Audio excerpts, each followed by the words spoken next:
CQDX, CQDX, CQDX. This is Havana calling. CQDX, CQDX, CQDX. This is Radio Havana calling all shortwave listeners and radio amateurs. Welcome to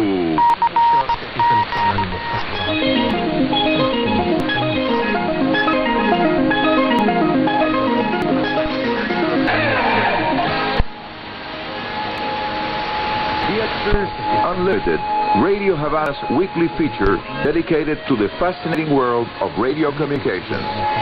Hola, amigos radioaficionados all around the world and orbiting planet Earth aboard the International Space Station, the ISS, where crew members continue to enjoy sending back to Earth slow-scan television signals and TV video on the 145.800 frequency with excellent results. Yes, amigos radio amateurs are in space and having a good time during the short periods when they can take a break from the demanding duties aboard the very complex spaceship. And I am Arnaldo Arnicoro, Radio 2KK, your host here at the weekend edition of DXers Unlimited, the one and only radio show that receives and answers all your questions related to the wonderful way you and I enjoy our free time. That's it, playing with our radios and their accessories. Now here's item 2. The summer sporadic email season on the Northern Hemisphere is now in progress. I'm now insisting on the short-term forecast for the 2018 sporadic season. I did send a quick reply to a listener that wanted to know a few days ago what was the forecast for this year's skip season. And here's what I wrote to Richard in Florida, USA, and I'm quoting now. This is my reply. Richard, here's my forecast. Expect above average 6 meters sporadic summer season for the year 2018.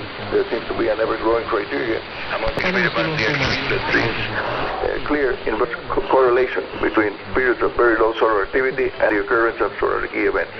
In other words, the less solar activity, the more sporadic events happen. We'll be looking for you on my 6 meters QI351 and my simple shortwave dipole antenna. And yes, I have many 6 meter stations using just a 55 inches width antenna with ground radial, which is 57 inches horizontal ground radial.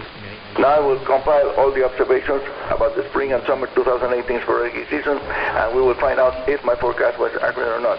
We will have that results available by September of this year of minimum solar activity, solar cycle 24. Very weak indeed. During the year 2016, several good transatlantic band openings on 6 meters were enjoyed by operators all along the east coast of Canada and the United States. And they were able to make many nice contacts using typical stations running no more than 100 watts and the typical sideband, single sideband mode, and a 3 or 4 or 5 element gagging. Caribbean stations also enjoy the openings to Europe.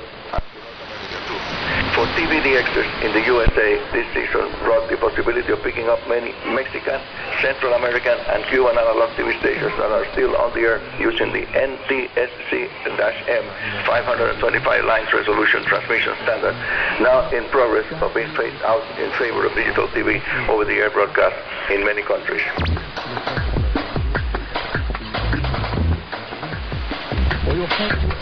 Item 3 of the weekend edition of DXers Unlimited, and your attention please on groups that can read circuit diagrams, identify electronic parts, and know how to solder. For those of you, it is perfectly possible to build a very simple amateur radio CW radio telegraphy transmitter with a minimum of parts, and yet achieve reliable results.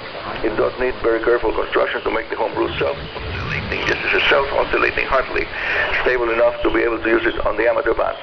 Results so far show that on the 160, 80, 40, and 30 meters band, using only 10 parts, 10 components, the rig built around a single vacuum tube may be used on the air with excellent results. Now let me tell you that when I sent the original schematic of the Hartley single vacuum tube power oscillator to a friend of mine that is a senior telecommunications engineer at Havana's famous Cuba Technical University, he came back immediately to tell me not to dare put that transmitter on the air. Don't do it, Arnie, he said, because he affirmed it would drift badly and produce an GWP note.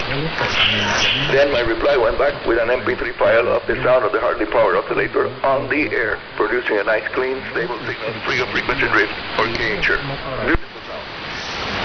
Until my last time read, it Italian friend Cristiano Greggio, who has spent a lot of time experimenting with simple vacuum tubes, receiving and transmitting equipment. They are producing amazing results. More about local amateur homebrew equipment coming up in a few seconds when the weekend edition of DXers Unlimited continues after a short break. I'm Arnie Cole, your host here. Radio Amateur CO2KK, that's my radio call sign. If you ever come across me on the hand, just give me a call. And back in a few seconds.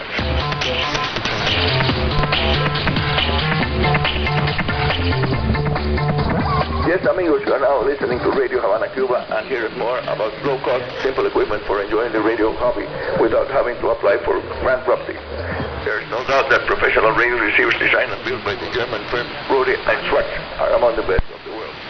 Then you may want to know that a very simple Regenerodyne home-built vacuum tube receiver is matching and even exceeding the sensitivity of one of the classic Rode and Schwarz frequency radios. Amazing as this may sound, it is fully documented with many actual comparisons tests using the same antenna switch between the two radios. This information also comes from amigo Cristiano Greggio of Italy. He tells us that using an ECH81 or ECH tube frequency conversion stage, feeding another identical tube used as a regenerative detector and first audio amplifier stage when operating on the 40 meters amateur band, reception is extremely good, making possible to detect very weak signals that are buried into the front end noise of the professional receiver. My version of that radio built using Russian vacuum tubes is now in the works with the added feature of a front end dual tube input filter and a single pentode radio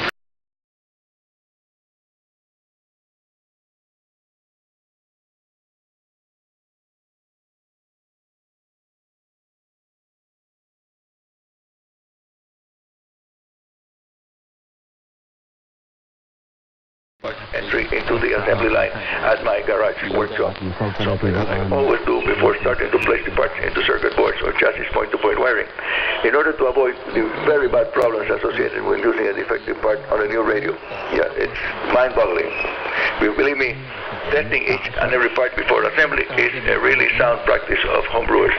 Also follow my advice and never start the building process before you have at hand all the parts required for the project. I have now 2 projects left at a standstill years ago when a missing part was never found. And now talking about simple receivers and transmitters, let me add that my favorite band for them to operate is 40 meters because during the daytime it provides very nice local and semi-local coverage.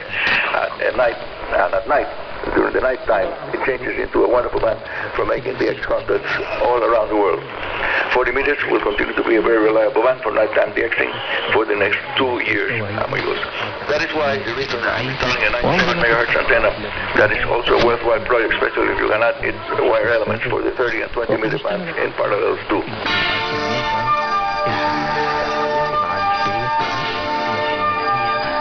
And now a short form prediction of the solar flux levels for the next few days. It will stand at near rock bottom levels, not to exceed 72, 75 units for the next week or so. The sun continues to show no sunspots at all for the past several days, and solar cycle 24 continues its slow downward trend, amigos. Send your daily reports and comments to info@rhc@enet.cu and via airmail to Arnie Coro, Radio Havana Cuba, Havana, Cuba. And I hope to see you all at the upcoming middle of the week edition of DXers Unlimited, just after half-hour news bulletin. That's on Tuesday and Wednesday UTC days. Until then. And that's all for today. This is Arnie Coro, Radio Amateur CO2KK, your host here at Radio Havana's DXers Unlimited, saying 73 and very good DX.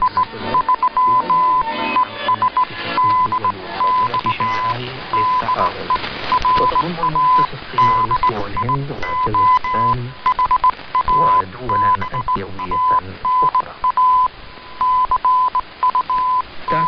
Thanks, Arnie Coro with DXers Unlimited, heard on the weekends and the midweek edition right here twice a week on Radio Havana Cuba.